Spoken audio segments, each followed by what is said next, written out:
Nós saudamos a todos com a paz do Senhor Jesus. Estamos dando início a mais um episódio do Bíblia, um tesouro escondido. E para tratarmos desse assunto neste episódio, que será a partir do capítulo 20 do livro de Deuteronômio, eu quero saudar os pastores que estão conosco. Pastor Fernando, paz do Senhor. Paz do Senhor aos nossos irmãos e amigos. Paz do Senhor, pastor Diniz.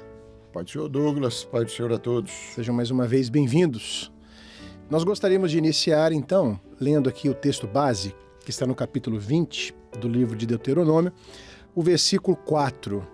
O tema desse capítulo, ele vai falar sobre as leis da guerra, como Deus vai direcionar o seu povo quando entrasse nas batalhas. O versículo 4 diz assim: Pois o Senhor, vosso Deus, é o que vai convosco a pelejar contra os vossos inimigos para salvar-vos. Pastor Diniz, que promessa maravilhosa é saber que quando o povo entrasse nas batalhas, o Senhor iria com eles. Tudo o que nós precisamos diante das nossas guerras é saber que o Senhor estará presente à nossa frente, não é, pastor Diniz? É verdade. Esse texto fala da necessidade de uma grande confiança em Deus. A palavra de Deus diz que o justo vive da fé. É isso aqui. E você saber que na sua batalha, na sua peleja, você não está sozinho, mas que o Senhor está presente com você. Por mais difícil que seja, quando você olha no versículo 1, no versículo 1, ele começa dizendo: Pois o Senhor teu Deus que te tirou da terra do Egito está contigo. E aí isso nos lembra aquilo que o salmista vai dizer mais tarde, no Salmo 23, né? Muito bom. Ainda que eu andasse pelo vale da sombra da morte, eu não temerei mal algum. Por quê? Não é porque não tem vale, não é porque não tem morte, mas é porque tu estás comigo. Então, o Deus que nos tirou do Egito, quer dizer, o nosso Salvador, ele é fiel. Glória a Deus. Confia nele, espera no Senhor. E por maior que seja a batalha, por maior que seja o seu desafio, o seu Deus é maior. Então, o sentido aqui do texto bíblico é esse de te chamar para colocar a sua esperança em Deus, a sua confiança em Deus e não temer mal algum, porque você serve a um Deus que te tirou do Egito, ele não vai te abandonar, ele é Deus convosco, ele é Deus fiel. Glória a Deus. Emanuel. Amém. A palavra do Senhor diz que maior é o que está conosco, né? Então essa é a nossa esperança, essa é a nossa segurança. E interessante que no verso 2, e será que quando vos achegardes a peleja, o sacerdote se adiantará e falará ao povo. Ou seja, era uma palavra de ânimo, né? Era uma palavra de esperança da vitória naquela peleja. E Jesus é o nosso sumo sacerdote. Ele disse assim, né? Tendes bom ânimo. Foi a palavra do Senhor para nós. No mundo tereis aflições. Ou seja, nós vamos passar por batalhas, por pelejas difíceis, mas a palavra dele é: tendes bom ânimo. Eu venci o mundo. Então, já foi vencida. Todas as batalhas que se levantam contra a igreja, elas já foram vencidas pelo Senhor Jesus, e Ele conosco, porque Ele é Deus conosco, né? Ele é Emanuel. Nós vamos passar por todas elas e o nome dele vai ser glorificado.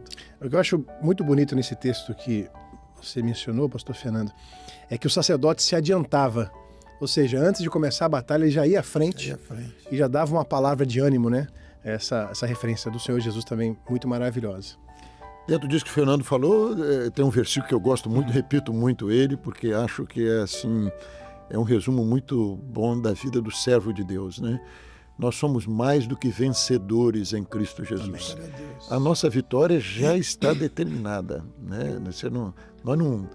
Eu acho que vamos vencer. Não, nós já vencemos. Em qualquer circunstância, nós já vencemos. Porque nada pode nos separar do amor que há em Cristo Jesus. Nada, nem a morte, nem a espada, nem a fome. Então, você vai temer a quê? A vitória já está determinada. E a vitória nossa é a eternidade com Deus. Essa é a nossa vitória. Exato. Então, em qualquer circunstância difícil que estejamos vivendo, porque aqui fala que esse é o Deus da nossa salvação.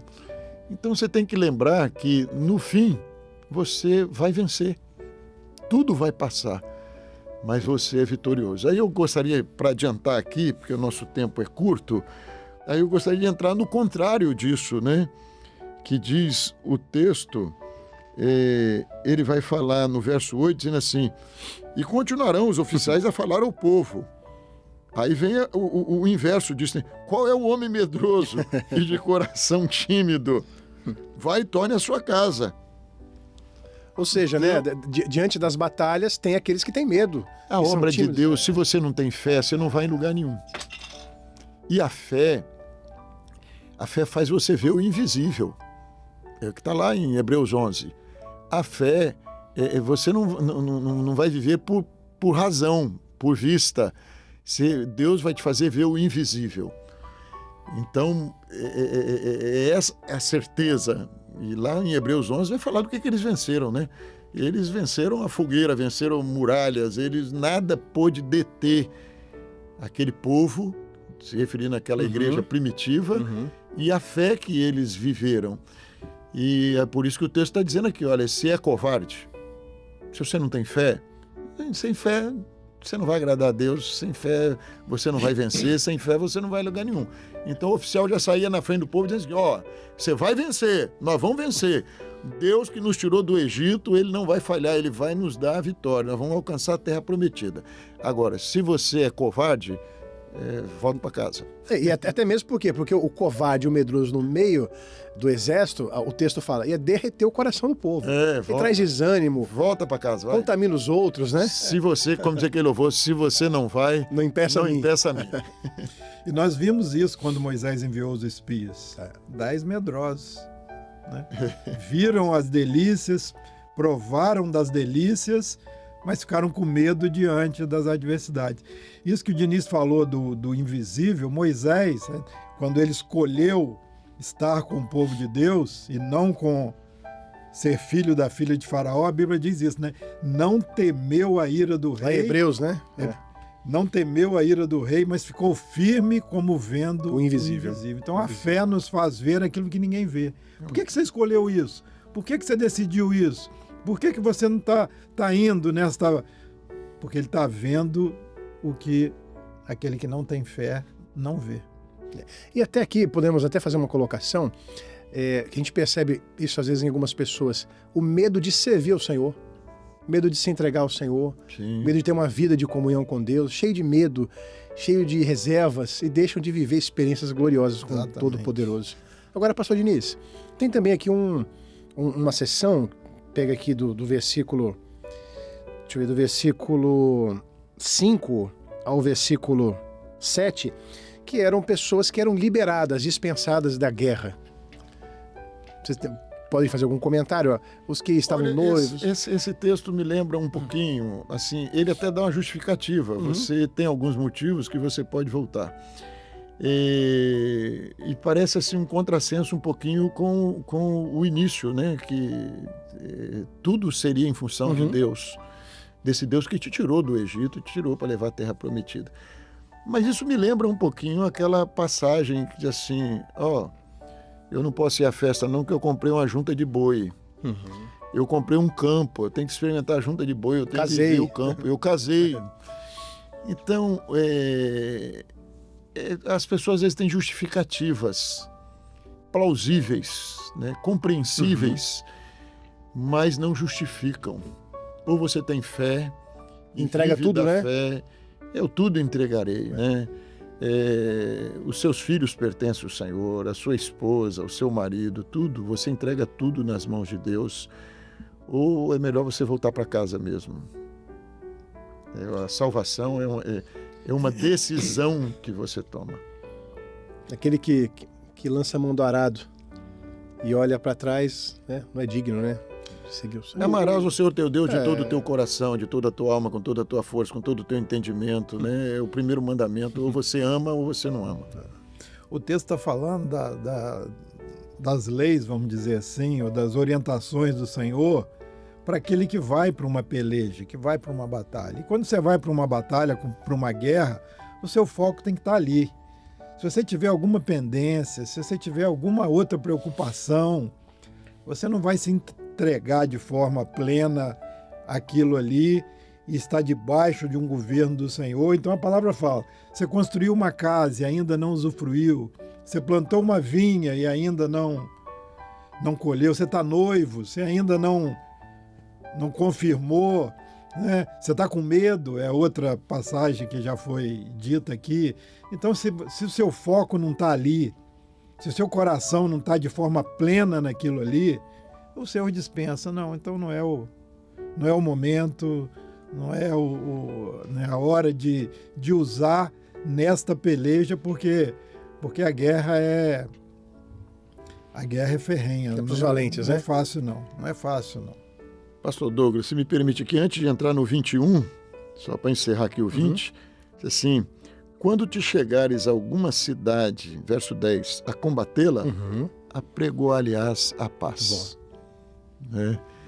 E tem um versículo bíblico que eu gosto muito dele, e isso diz respeito ao marido, à esposa, aos filhos, aos estranhos também, aos que não são da família, aos de fora. Diz assim, no que depender de vós, tendes paz com todos, Então, quando você chegar a uma cidade para a guerra, apregou a paz primeiro. Se vai chegar alguém, tem um conflito, tem uma situação, apregou a paz. Está falando de guerra aqui, mas apregou a paz. E às vezes é preciso dentro de casa, né? As pessoas às vezes estão tão armadas, tão dispostas à guerra, mas no que depender de você, não é no que depende do outro, não, mas de você, faz sua parte. No que depender de você, apregou a paz. E nós vemos aqui, pastor Diniz, o perfil desse povo que Deus vai formando. Era um povo conquistador, Deus daria a terra, Deus daria a vitória, mas a porta de entrada seria a paz. Valente, determinado. Isso, valente, homens, né, com fé, esperando, mas é um perfil pacificador. O servo de Deus precisa ser pacificador. Exatamente. Né, pastor Fernando? Exatamente. Isso daí é primordial no nosso dia a dia, no nosso convívio, no trato da igreja, nos problemas que surgem na igreja. A primeira palavra é sempre de pacificação, porque coisa boa é você viver em paz, né? Ter uma vida em paz, ter uma vida sossegada. Não tem coisa melhor do que isso. Você chegar em casa e estar em paz dentro da sua casa. Você chegar na igreja, estar em paz na igreja. Não tem coisa melhor do que isso. Então a característica primeira do servo de Deus é essa. Agora, se não for aceita, aí precisa guerrear. Se posicionar, né? Se posicionar. Pastor Diniz, olha, nós temos aqui, acho que ainda poucos minutos. Eu não sei se vale a pena a gente entrar no versículo do capítulo 21. Vamos entrar no 21, passar rapidamente por ele aqui, eu acho que dá pra gente fazer uma síntese. Tem um versículo principal que você gostaria de citar aqui no capítulo 21? Olha, no 21 nós vamos ver Deus falando da responsabilidade nossa com a redenção, né? Ele começa falando do morto, né? Mas eu gostaria de ler aqui o verso 8, 21:8, diz assim: Sê propício ao teu povo, que tu, ó Senhor, resgataste, e não ponhas o sangue inocente no meio do teu povo Israel, e aquele sangue lhe será expiado. Certo. Quando fala de ser propício, o homem não é digno da salvação. Nós não merecemos a nossa salvação. E aqui falava assim de uma necessidade de não ser imputado ao povo um pecado pela morte de alguém. Então, Deus, ser propício ao teu povo. Deus não tolera a injustiça, Deus não tolera a maldade, Deus não tolera o pecado, mas tem uma coisa gloriosa que é a misericórdia de Deus.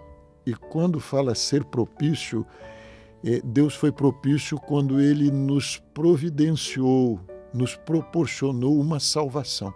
Glória a Deus. Porque aqui quando eles falam de ser propício, era alguém que foi achado morto, mas a culpa não deve ser imputada a nós. E eles ofereciam um sacrifício a Deus porque era alguém que foi encontrado e não sabiam como aquela pessoa foi morta. Então eles faziam um sacrifício a Deus. E nós muitas vezes temos aquilo que nós mesmos chamamos de pecados involuntários. Às vezes o homem foi gerado em pecado, o homem tem uma tendência para o pecado, mas Deus foi propício. E o clamor aqui no verso 8 fala disso, né? Ser propício ao teu povo, Senhor. E Deus foi propício nos oferecendo uma salvação do sangue de Jesus que foi derramado pelo nosso pecado. Então, do homem precisa saber isso. Nós temos um Deus que é propício a nós. Um Deus que está sempre disposto a oferecer o perdão ao homem. E aí nós vamos ver mais para frente um pouquinho. Nós vamos ver aí como é que Deus foi propício nesse mesmo capítulo. Amém. Pastor Fernando. Só um comentário aqui em cima disso. Deus valoriza a vida, né? A palavra diz que ele não tem prazer na morte do homem. Nem no Velho Testamento diz isso e no Novo Testamento. Mas o desejo do Senhor é que ele se arrependa e que ele viva. Então, Jesus veio para nos dar vida. Então, o Senhor valoriza a vida. E por isso a morte tinha que ser espiada. Tinha que ser espiada. Alguém tinha que se responsabilizar por aquilo. Não pode ser uma coisa, né, assim, sem uma responsabilidade. Então, essa valorização da vida, ela é importante e isso vem de Deus. A essência de Deus é que vivamos. Ele quer que vivamos esta vida e quando essa terminar, ele tem uma vida para nós que não tem começo e nem fim, né? Amém. Agora, pastor Diniz, vamos para o versículo 22 e 23? Vamos. Que é o ponto... É a chave que fecha esse capítulo. Maravilhoso, né? Então aqui o versículo 22 e 23 diz assim: quando também em alguém houver pecado digno do juízo de morte, e haja de morrer, e o pendurares em um madeiro, o seu cadáver não permanecerá no madeiro, mas certamente o enterrarás no mesmo dia, porquanto o pendurado é maldito de Deus. Assim não contaminarás a terra que o Senhor teu Deus te dá em herança. Aqui é uma profecia, né, pastor Diniz? O culpado de morte somos todos nós. Todos nós. Porque a Bíblia diz, a alma que pecar, certamente esta morrerá. E a palavra do Senhor diz que não há um justo sequer. Então, todo mundo é digno de morte, condenado à morte. E aí o texto bíblico vai falar aqui, é profético aqui o sentido, quando ele vai falar no verso 23, então todo é digno de morte. Aí diz assim, o seu cadáver não permanecerá no madeiro, porque diz, e haja de morrer, e o pendurares no madeiro, e o seu cadáver não permanecerá no madeiro, mas certamente o enterrará no mesmo dia, porquanto o pendurado é maldito de Deus. E a Bíblia nos diz que Jesus se fez maldição por nós. Porque todo que foi pendurado no madeiro, como diz aqui, foi pendurado pela sua culpa. Mas Jesus foi pendurado no madeiro sem ter culpa alguma, porque não havia nele pecado algum. O castigo que nos traz a paz estava sobre ele. Então era profecia sobre Jesus. E Paulo deixou isso muito claro. Quando Paulo fala em Gálatas 3,13, ele diz que Cristo foi levantado na cruz e se fez maldição por nós. Entendeu? Porque ali estava um justo, só ele, o único justo que poderia tomar o meu lugar e o seu lugar e morrer no madeiro. Então isso daqui, Paulo se refere a esse texto aqui, e dizendo, olha, Jesus foi esse que inocente, que pendurado no madeiro, ele se fez maldição, não por ele. Maldito todo aquele que morrer pendurado no madeiro. Ele não. Ele se fez maldição, tomou o nosso lugar e levou a nossa maldição sobre ele. Isso é lindo, né? Amém, é maravilhoso. É esse Deus, é aí que ele se faz propício. Glória a Deus. Ele foi propício, porque a justiça de Deus exigia que alguém pagasse pelo pecado. O pecado não pode ficar sem um juízo sobre ele. E o juízo veio recair sobre o único justo, que foi o Senhor Jesus, que levou o nosso pecado. A justiça e a misericórdia se encontraram. Se encontraram. Pastor Fernando? O sacrifício, como diz Paulo, é substitutivo, né? Ele nos substituiu. É o amor de Deus isso. A expressão máxima do amor de Deus é quando ele manda o Filho dele nos substituir numa cruz que era para nós.